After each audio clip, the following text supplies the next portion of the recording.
ലൂക്കോസ് വിശേഷം 16:30 ആ ധനവാനായ ഒരു മനുഷ്യനെ കുറിച്ച് പറയുന്നു.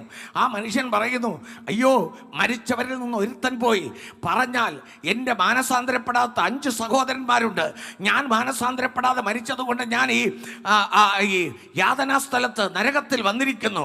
ആമേൻ. 5 സഹോദരന്മാർ എന്നെപ്പോലെ തന്നെ മാനസാന്തരപ്പെടാതിരിക്കുന്നു. എനിക്ക് മാനസാന്തരത്തെക്കുറിച്ച് അറിയാം. ആമേൻ. അറിഞ്ഞില്ലെങ്കിൽ അങ്ങനെ പറയാനൊക്കത്തില്ലല്ലോ.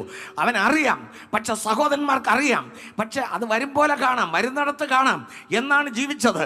പക്ഷെ പാവപ്പെട്ട ലാസർ ഉണ്ടല്ലോ, ആമേൻ, സ്തോത്രം, വരുന്നിടത്ത് വെച്ച് കാണാമെന്നല്ല ചിന്തിച്ചത്.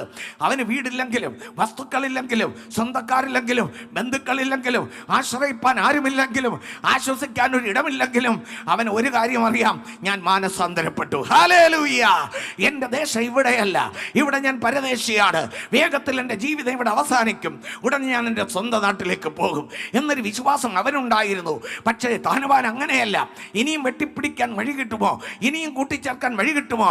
ഇനിയും വീട് വയ്ക്കാൻ, ഇനിയും ഒരു കെട്ടിടം കൂടെ വയ്ക്കാൻ പറ്റുമോ? ഇനിയും പണം ഉണ്ടാക്കാൻ പറ്റുമോ? ഇനിയും പേര് പ്രശസ്തിയും നേടാൻ പറ്റുമോ? ആമീൻ. കേരളത്തിലെ 1-ാം പണക്കാരനാകാൻ പറ്റുമോ? ഇന്ത്യയിലെ 1-ാം പണക്കാരനാകാൻ പറ്റുമോ? അടുത്ത ലോകത്തിലെ 1-ാം പണക്കാരനാകാൻ പറ്റുമോ? ഇതാണ് പണക്കാരൻ്റെ ലക്ഷ്യം. പക്ഷെ ഒരു കാര്യമുണ്ട്, എന്ത് ചെയ്യാം? ഈ പണം അവനെ രക്ഷിച്ചില്ല, വീടവനെ രക്ഷിച്ചില്ല, സുഖസൗകര്യങ്ങൾ അവനെ രക്ഷിച്ചില്ല. മരണത്തിൻ്റെ കറുത്തകരം അവനെ പിടിച്ചപ്പോൾ അവൻ മരണത്തിൽ, ആമേൻ, സ്തോത്രം, ദൂതന്മാർ വന്നവനെ സ്വർഗത്തിലേക്ക് കൊണ്ടുപോയില്ല. ആമേൻ. അടക്കാൻ ആൾ വന്നു, അച്ഛൻ വന്നു കാണും, മണി അടിച്ചു കാണും, അതെ, വേറെ എല്ലാം ചെയ്തു കാണും. Praise the lord. കാർമിക ശുശ്രൂഷകളൊക്കെ ചെയ്തു. പക്ഷെ എന്ത് ചെയ്യാം? അവൻ്റെ ആത്മാവ് പാതാളത്തിലേക്ക് പോയി. ഹല്ലേലൂയ.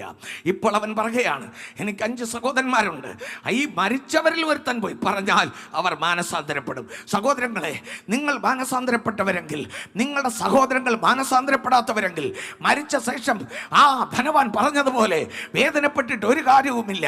നിങ്ങളുടെ കുടുംബത്തിൽ ആരെങ്കിലും മാനസാന്തരപ്പെടാതെ ഉണ്ടെങ്കിൽ, നിങ്ങളുടെ ചുറ്റുപാട് മാനസാന്തരപ്പെടാതെ ഉണ്ടെങ്കിൽ, നിങ്ങളുടെ സ്നേഹിതരിൽ മാനസാന്തരപ്പെടാതെ ഉണ്ടെങ്കിൽ, എന്ത് വില കൊടുത്തും എന്ത് ത്യാഗം സഹിച്ചും അവർ മാനസാന്തരപ്പെടേണ്ടതിന് നിങ്ങൾ അവരോട് ദൈവത്തിൻ്റെ സുവിശേഷം പറയണം.